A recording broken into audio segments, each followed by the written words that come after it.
Well, thanks for staying with us on the program this morning. As we delve into our second half of discussions, our guest in the studio is the President of Progressive Congress Initiative for Good Governance, Ambassador Musa Tsoken. Good morning to you, Ambassador, sir. Good morning, and thank you for having me. Well, it's coming at a time when your party seems to be getting an upper hand over the opposition. We've seen a massive wave of defections both in the National Assembly and now even with People Democratic governors defecting to the All Progressive Congress. The party's national chairman, Dr. Abdullahi Ganduje, has said that this is just a tip of the iceberg and Nigerians should expect more defections in the coming days. What would you say has informed the decision by these key opposition figures to jump ship? Well, it is very, very clear. If you see some of these people that are defecting, people that knows the regiment of governance and the policies and programs of President Bola Ahmed Tinubu is very clear. It's a sustainable program and project with policies that is very sustainable, that is going to effect positive change in the life of a common man. So what people want at all time is to see that they have someone who has all the prerequisites that is needed to transform the country. So this is to tell you that Mr. President is doing a lot and is doing it very good in order to implement positive change in the life of a common man in this country called Nigeria. Now, in terms of the political permutations and calculations, we've also seen a reply coming in from the former Senate President Bukola Saraki and the acting national chairman of the PDP, Damagun, who says that the 2027 election is not about having more governors on board, but about Nigerians and their choice of votes. They made reference to Peter Obi's run in 2023, saying despite not having any state governor under the Labour Party, he was able to garner quite a sizable amount of votes. Do you think that 2027 in that perspective would not really see an effect of governors decamping, much like it's been alleged by Bukola Saraki and Damagun? Well, they are just expressing their fear and they believe in the capacity of the current government. Policy is the game of number. And if people are convinced of the policies and programs that is on play, they are left with, no option than to join. The opposition, I'm telling you, in Nigeria today have seen a lot from this government, and they are making wild preparation to join in the ruling party. And that is nothing more than the credibility and the institutionalization of policies that is going to effect positive change in the life of Nigerians. Politics is a game of number. I heard them making a lot of statements regarding and even sending people out of the party. If you are telling your wife, if you are not ready to stay, go out, it means you have nothing to offer. But people that have ideologies, people that have really want to offer, will only show their reasons why the wife should stay. But if you are telling your wife to go, it means you have nothing to offer. So I digested from their own, various speech they made, and it's like sending everybody out of the party, which we are ready to, receive much people that are going to defect, because we want people that have ideas, people that will come and add their own values to the government, so that Nigeria of our dream will come to, fruition. If you look at the policies of Asuwaju, for the first time in Africa, we are now thinking of $1 trillion economy. It's not just by accident. It is a well-calculated, plans that is put in place to effect positive change in the whole of Africa. So we have a lot on ground to do for this country in order to see that the economic growth and economic development of Nigeria come to fruition. So people are convinced by the ideology and philosophy and principle of His Excellency President Bola Ahmed Tinubu. And I just want to tell you that this defection, as our chairman have rightly said, is just a tip out of an iceberg. Now, I'm talking about the potentialities of a one-party state, which is another angle to this defection. Many are also concerned that with more governors defecting, Nigeria might be heading towards the direction of being a one-party state. Are we in the danger of a one-party state? Are we in the danger of losing the opposition, which is supposed to prefer alternative policy direction? You see, what is opposition and what is all about opposition? Opposition is all about objective criticism. And there's open room for everybody to participate in every political party he deemed it fit. There's no any fear. And I'm telling you, there is no any force that doesn't begot resistance. Even if it is in the military regime, there is resistance, and people are, voicing out their yearnings and aspirations. So it has nothing to do with this. Is not an issue of one party or Nigeria is trying to, come out, or the government in power is trying to enforce a kind of one party system as speculated. It's not about that. There is still opposition, and we are not afraid of opposition. Opposition in the normal situation where it's objective is meant to direct and redirect the government to see other avenue to exploit, and also use the avenue or use the criticism effectively to effect good governance. So we are not afraid of there's nothing like a one party system. Now the other angle to it is also talks of a coalition, SDP, LP, PDP. The talks that for them to be able to rival the APC going into 2027, they probably would need to merge forces together. Do you see that happening, owing to the fact that Alhaji Atiku Abubakar's running mate in the 2023 elections is now one of those who have defected? That is what we are saying. If people see the reason why they should join another political party, it doesn't matter whether the political party is in the opposition or in the ruling party. But what they have seen good in joining APC is what we are now talking about. So if they see the reason that this country is going to, be augmented and consolidated in her political, economic, and all developmental projects, that is what we are yearning for. But you make it sound as though the APC is all rosy. We've also seen defections away from the APC to the SDP.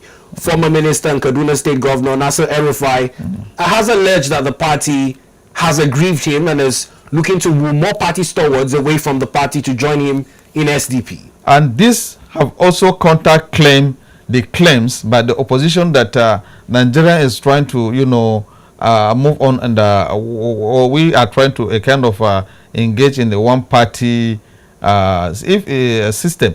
If it is that, people are like El-Rufai you have just mentioned wouldn't have defected. But some of this defection is not done on the idea and philosophy of effecting good governance to Nigerian. Some of them are defecting because some of their personal requests has not been made. So they are just defecting on that basis, and the people are wise now. When you say some of their personal requests, are you referring to El-Rufai's non-inclusion in the current government? Because we saw his ministerial appointment stood down by the National Assembly. I don't want to mention names anyway, but I have placed the tape on the record, and it has been playing. So you know the song and you know what it means. So objectively, I can tell you that some of these people are not, defecting from out of APC in the good ground with the masses at heart. They're just trying to create a kind of chaos and confusion, telling people that no, APC is not this, APC is not that. But in the actual sense, it's the personal issues. They are trying to convince me. If you can see the record of contributions or progress of APC, make a very good justification. You find out that the party or the government of APC have performed credibly. It's just 2 years. In 2 years, you don't have substantial ground to conclude or make conclusion that the party have not actually effect the changes you want. One area the party has been criticized by Nigerians is in the handling of insecurity. Quite recently, we saw comments saying that the president, while he was away from the country for about 3 weeks thereabout in UK and Peru, there were increased killings in Plateau, in Benue State, in Kwara. And we saw some sections of the media reporting that these were sponsored attacks to make the APC government look bad. Do you think that these issues could have been better handled by the APC to forestall the loss of lives in these 3 states? You see, the issue of insecurity or security is an international issue, and it's something that need a holistic and corporate approach to it in order to deal with it in total. The budget of this country of about 54.99 trillion. If you see the areas that is been assigned much larger portion of the resources is the security, is the area of security. That is to tell you that this government focus is to ensure that the people are well secure, the properties, the lives of people are well secured. And immediately Mr. President comes back from his foreign trip, the first thing he has to do was to a kind of summon a security meeting in order to look at what are the challenges and the way forward to deal with these security challenges. So Mr. President have taken a proactive step in order to ensure that people's lives and property is secured. So and it is still ongoing. There are several steps that have been taken. Now in the approach to fighting security, many have also faulted some states' approach. Quite recently, trending is the Niger State Governor, His Excellency Bago, who had asked security agencies in the states to go after thugs, particularly anyone who also bears dreadlocks. It has sparked misreactions about the approach that we deploy in identifying criminals and how to go about it. He's received some stick for saying that he's made a U-turn to say that he has no problem with those hairstyles. But these are the issues that caused some of the uproar we saw in 2020 with the NSAS profiling and the approach of security operatives to combating criminality. Do you think that there can be a better approach in a year where technology is dubbed as the way forward? Well, security, as I earlier said, is everybody's business. All hands must be on deck in order to deal with security challenges that we are facing in some parts of this country. And the approaches that is being used also include some empowerment programs to make people be self-reliance and business support. So these steps are some of the non-kinetic measures taken by the present administration in order to deal with insecurity. You can see that also the area of agriculture, so many facilities have been released for individuals and groups, and this is done with the intention of engaging people, so that people will be engaged. They will have what to do in the in area of rearing cattle, in area of farming, agro-allied activities and all that. So it's like when people are engaged, they have something doing, they have the capacity to empower themselves financially, to establish businesses. It's one of the standard measure of countering insecurity in the non-kinetic measures. Now, but for farmers now, where they already have a means of livelihood in communities, they are faced with this issue with gunmen invading their farmlands. Most people like to term it gunmen or headers who have arms on them. We've seen these issues in Plateau and recently in Benue. In terms of the approach to curbing and ensuring that these farmers have security in their farmland, do you have any recommendations to make to the government of the day? Yes, of course, we have to reiterate the issue of community policing. If youths and people in the community are engaged in the security architecture of their various community and EVROMs, they will be in the better place to counter any set of insecurity that is going to, invade their local communities. So, community policing is very, very important and very integral at this particular time, because wherever people come into the community and they meet already well-established youths who have the training, the necessary and prescribed training that is going to, stand against invasion.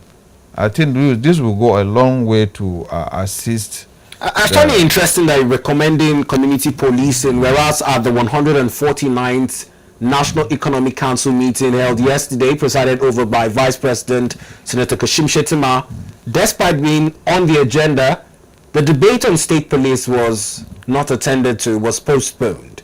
Do you find it interesting that that was done in line with the rise in insecurity and the need for community policing, much like you're recommending?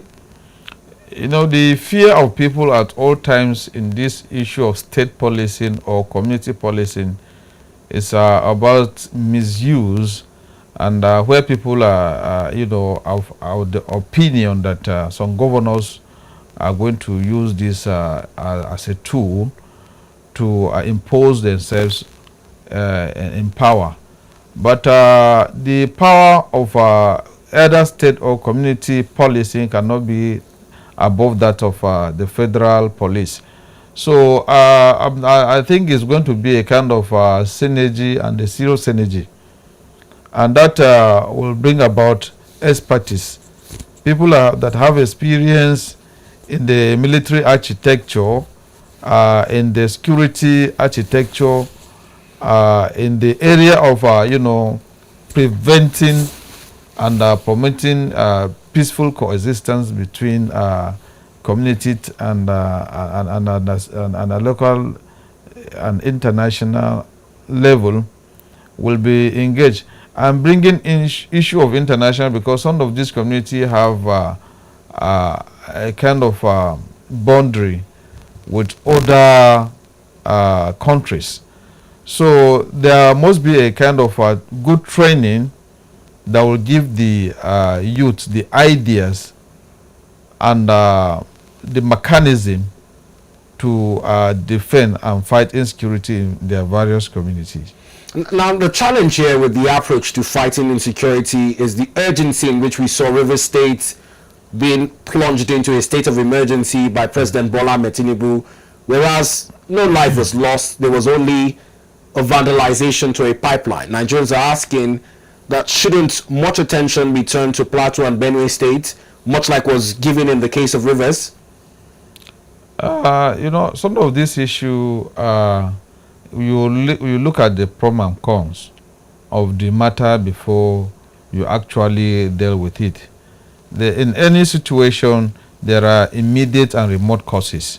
So when you combine all this, the immediate and the remote causes, then you know the best approach to deal with the issue. The issue of Plateau State and Benue State, when the governor, Mr. President came back from his foreign trip, which is meant to, increase our foreign direct investment, the first place of contact was to, sit down and take a proper look at the security challenges, most precisely, as we mentioned, Benue and Plateau State, and come out with, a significant solution to it, and a sustainable one for that matter.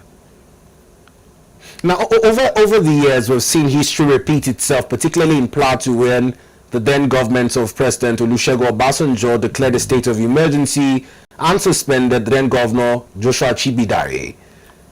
25 years down the line, we're still back to this conversation of insecurity and approach without necessarily suspending elected governors and their deputies, but achieving stability and security in the state. Would you say that in reverse, history could have quoted us better if the governor, his deputy, and the state assembly were not suspended? I said it earlier on that security challenges have different approaches of dealing with them, and the issue of Rivers State, if you just look at a proper look at it, is not that same with what have transpired in the Plateau State, and each scenario have a much proper way to deal with. It's not all about the particular environs, but what transpired, the incidents that occur that led to whether state of emergency or any other security steps that is being taken in order to curtail the situation is what matters. So I cannot say that just because it has happened in Plateau State or it has not happened in the River State, similar scenario should be placed on table and should be taken according to the history of how it appears. No, that is not the situation. Now, let me define the situation. It's an initial 6 months period.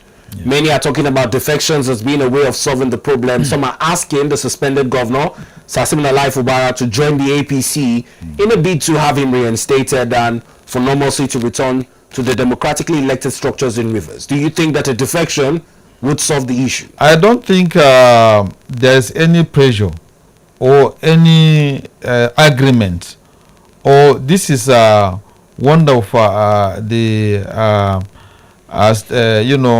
has been brought on board for his reinstatement in his office. I don't think that. But what are you in government to do? You are in government in order to see that you exploit all possible means of how your people are going to benefit essentially in governance. So if you want something good to come to your people, you look for avenues. And Fubara thought the best way for him to effect positive change in the life of his people is to embrace the ruling party.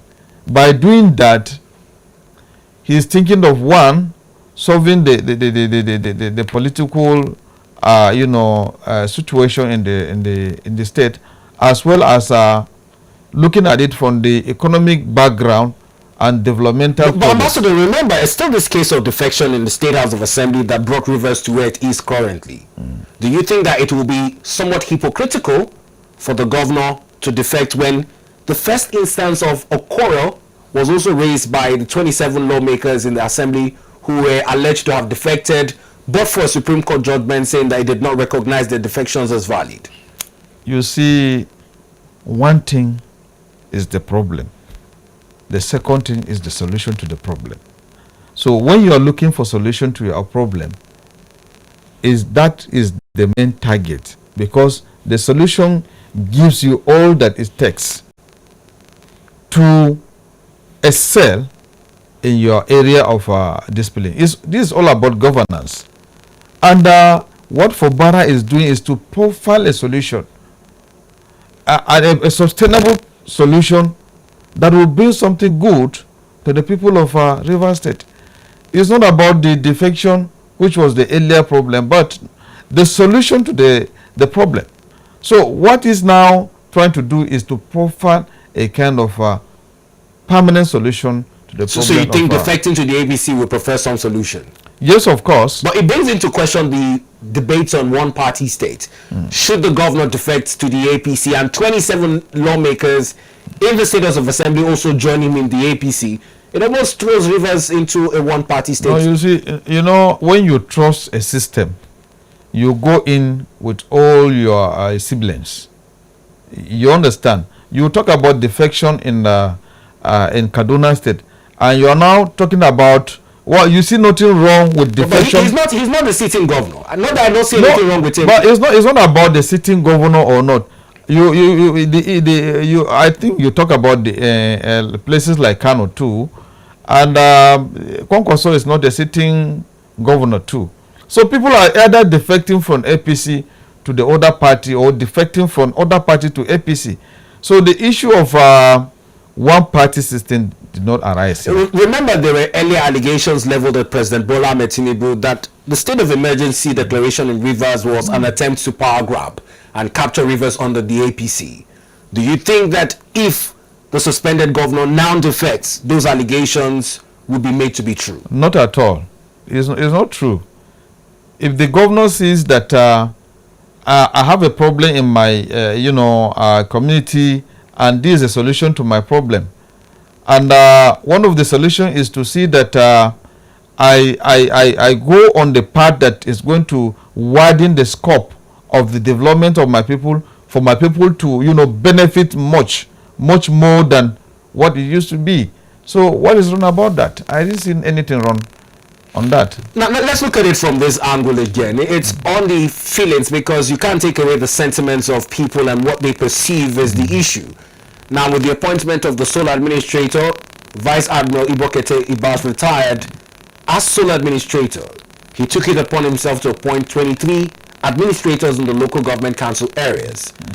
People of Rivers are alleging that this persons appointed are not democratically appointed, that why not the local government elections be conducted to find elected local government officials to saddle the affairs of the LGAs in Rivers? I don't think he stepped on toes of the legal system. When you are doing something which you think that thing will be a solution, and it's not illegal. But it's against the Supreme Court judgment that ruled that the conducted local government elections are null and void and a reconduction should be done. But before that should be done, something should be done again. But we all know that the law abhors caretaker committees when it comes to the third tier of government. Then that is left in the power of the juries to now define and say something meaningful about it.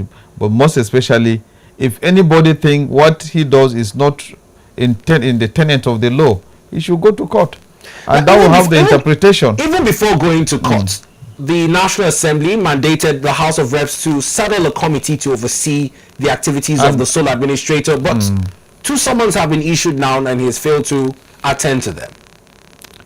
Well, you called me to attend to something today, and if I didn't come today, I have some plans maybe or engagement. He may still come tomorrow. So I don't think that is any serious issue. If it is something that is backed by the law, that these are the steps to take, I don't think he will go contrary to that. Hence, nobody is above the law. But one have to also give room for excuses where the need for that arises. You cannot jump into conclusion that he did not do the needful. But there's room for communication. Should he not have been able to make the committee summoned in writing, he should have told the committee, these are the issues at hand and I wouldn't be able to come. It's a gentlemanly way of approaching the matter. If you have not done that today or yesterday, it doesn't mean that he will not do it again. So in that regard, I think he will still do something about it that is in tenet of the law, in order to ensure that what he's doing is not contradictory to the law of the land. Now, I don't know if you consider this a key mandate of the Rivers Sole Administrator. Do you think that mediating on the crisis in Rivers in terms of reconciling the state governor, his deputy, and the State House of Assembly should be a priority? Whenever there is a crisis situation, the best way to resolve it is by dialogue. And in dialoguing, there are several other steps to take in order to bring people on table using all the diplomatic steps that is going to solve the problem at hand. One of which is, as you have mentioned, to have a kind of roundtable dialogue so that all parts, their yearnings and aspiration will be put forward, and they will look at it properly and find a solution to it. So dialogue is one of the positive steps to take whenever there is a issue between people. So this is a very good step. Now let's talk 2027 with the issues that the presidency has had to respond to. One of the foremost issues is a statement coming from Mr. Bayo Anuga dispelling the rumors that there is any fractured relationship between President Bola Ahmed Tinubu and his vice Kashim Shettima. Sometime last week, reports were making round in the media that he had been barred from access to the presidential villa. These were found to be false. But we've seen permutations that come 2027 that the president might consider a different choice of vice. Is this to your knowledge as a party stalwart? You see, opposition at all time always have something to speculate. They bring you won't know the authenticity of a report or a story. They'll just frame up a story in order to confuse people or kind of cause a kind of misconception about what the government stand to do. We are not yet in 2027. So when the time comes, definition of that will come out clearly. But for now, we see there is no any problem between Mr. President and his vice. So they have a very good working relationship, and they are moving together. So these are speculations that is always masterminded by the people we call credibility disruption network. These are network of people who always have something to do or to say in order to bring a kind of chaos situation to disengage or to disabuse the mind of people against you call them credibility disruption network. Yeah. Do you know their chairman? Well, that's on a lighter note. Well, let's also talk about another 2027 strategy by APC lovers, because there have been billboards around Kano, Lagos, Abuja, more or less giving the president and his deputy, his vice rather, a free pass to 2027. Yet we've seen a stance from the presidency and another report disassociating themselves with those campaign billboards, saying that they're in infraction of the INEC-led guidelines in the time allowed for campaign, and these are premature campaign strategies. What do you make of this report? Yes, sometimes you can't stop people from what they actually their yearnings. People felt, yes, we are satisfied with what Mr. President and his Vice President are doing, much precisely the Renew Hope agenda. You can see some of the economy policy. Just take a look at the budget. We have, for the first time in Africa, a country coming up with a budget of 54.99 trillion. That is so integral for national development and economic empowerment of a country. So people look at it that we'll be happy, we'll be okay if there is a kind of continuity. This government have just spent 2 years, and we want it to, take it further, so that the full policies and programs of the New Hope agenda will be achieved. So government from her own side have to guide people. There is time for everything. Wait, this is not yet time. I think that's what the presidency is talking about. Now, let's look at another issue of the NNPCL. It's been with calls recently for a forensic audit of the NNPCL under the outgone GCO Melekari. Many are asking that this be put on record in terms of some of the financial gaps and perceived misappropriations under his watch. What do you make of these calls? You cannot stop that because there is regulation regarding every monetary situation or budgeting and financial activities, and there are laws guiding all those. So you cannot just say it shouldn't be, because it's already principles that are set for accountability and transparency in governance. So that is a normal thing. I don't think there is any problem. If you are given any area of assignment, there must be check and balance.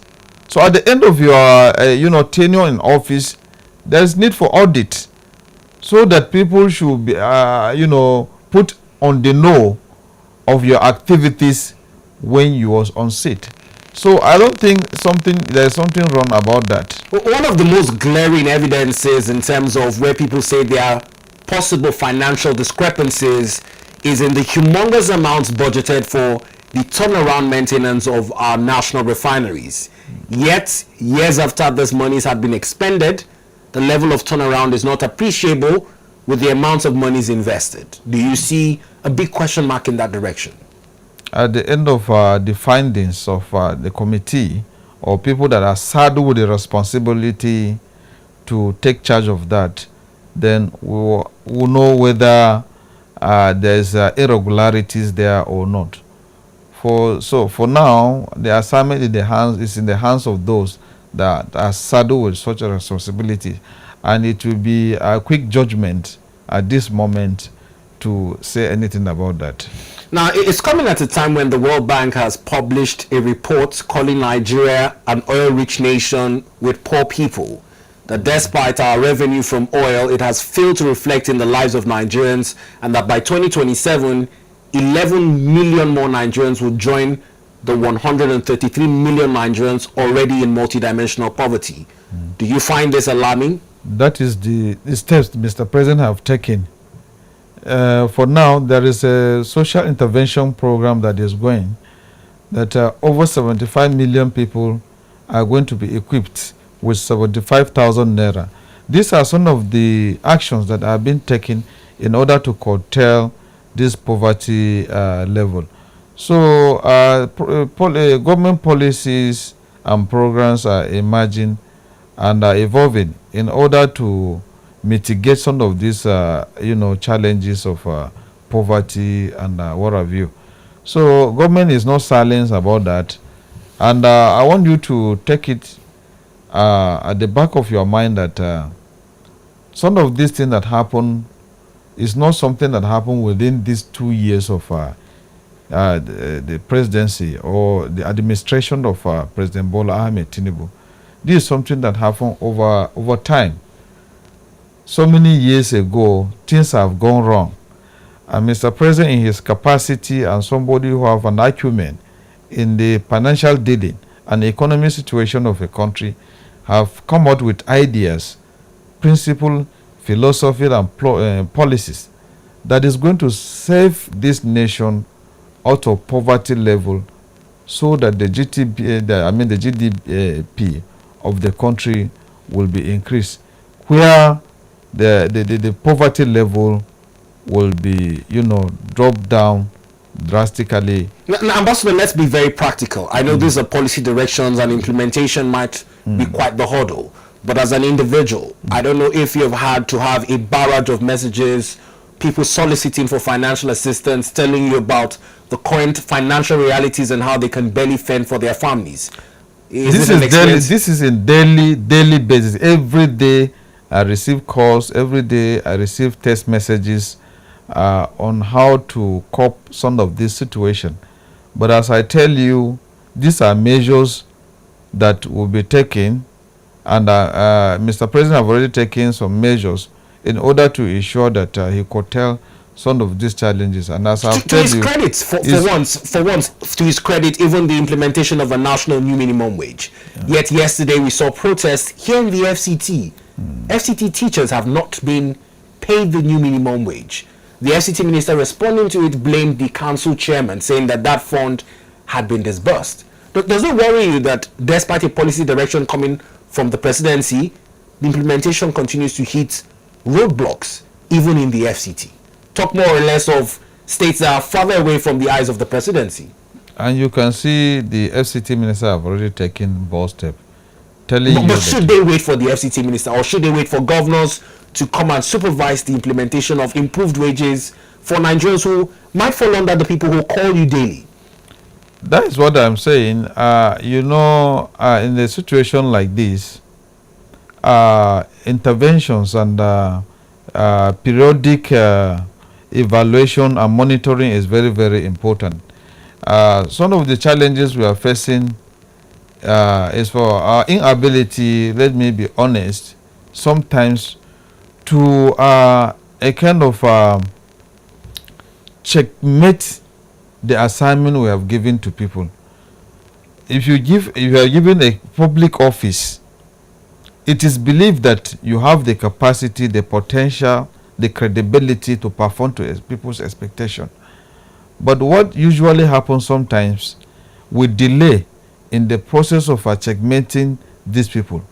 So what usually makes some things to be ineffective is our inability sometimes to a kind of have a proper check, periodic, a kind of periodic evaluation, periodic check of what is going on in the some ministries, or let me some elements of government has always been the crux, because people sometimes are not nationalistic.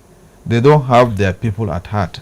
So when government come out with a policy and they are able to, on their own part, implement or give directive that such policy should be implemented, people that doesn't have the country or their people at heart will take that as an advantage and will don't do the needful.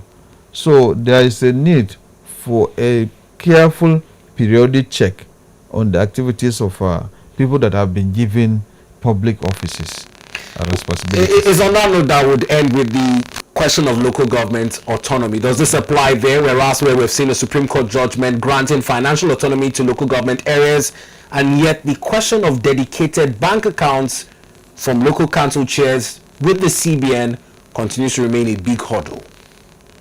I'm impressed. Every time there is an issue of litigation, people trying to a kind of voice out their challenges, either in the court of law or by a kind of peaceful means of meeting their demands. That is the essence of democracy. But as I've earlier said, it worries me so much that sometimes people are being saddled with the responsibility to effect, a kind of social relevance to their people, and sometimes they take it personal, and they didn't do what is needed of them in order to effect positive change in the life of their people. That is very, very uncalled for. Our people will have to develop a habit of nationalistic aspiration, where people will see the problem of their immediate environment as their own personal problem. People will be very empathic, not even sympathetic. If you look at the challenges we are facing in this country, it's not the lack of resources.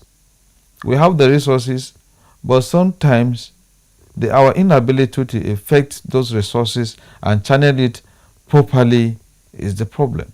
You can see Mr. President Bola Ahmed Tinubu have generated substantial revenue, and this revenue have been equitably distributed in the areas that they are supposed to be given. I don't want to start mentioning, state governors or state chairmen or whatsoever, but whichever position you are holding, you should please have your people at heart. Be empathic, not even sympathetic, so that their own problem will be your own problem. If you look at the problem of your people as your own personal problem, so you are not going to have an idea of trying to embezzle public fund. When you are given a kind of responsibility, a public office, try to ensure that you effect positive changes in the life of your people. And that is what I think our mind should be focused on. You don't have to be looking at Mr. President and always, criticizing him on the economic situation. We are sometimes causes of our own hardship, So we have to be nationalistic and ensure that whatsoever penny that is given to us, we utilize it and channel it to the appropriate quarters where people will benefit essentially. Well, it's a fine place to leave it, Ambassador. We appreciate you for your time on the program this morning. Well, Ambassador Musa Tsoken is the president of Progressive Congress Initiative for Good Governance, and his advocacy on the program this morning in line with the current administration's renewed hope agenda and how far it has performed on its scorecard, asking for more times beyond the 2 years the government currently enjoys to be able to bring the people of Nigeria the dividends of democracy. My name is Beto O'Brien, thanking you for being a part of the program this Friday as I usher in our Uyo studios to take over events and proceedings on our next segment, ADBN Sports at 10. Do well to enjoy your weekend.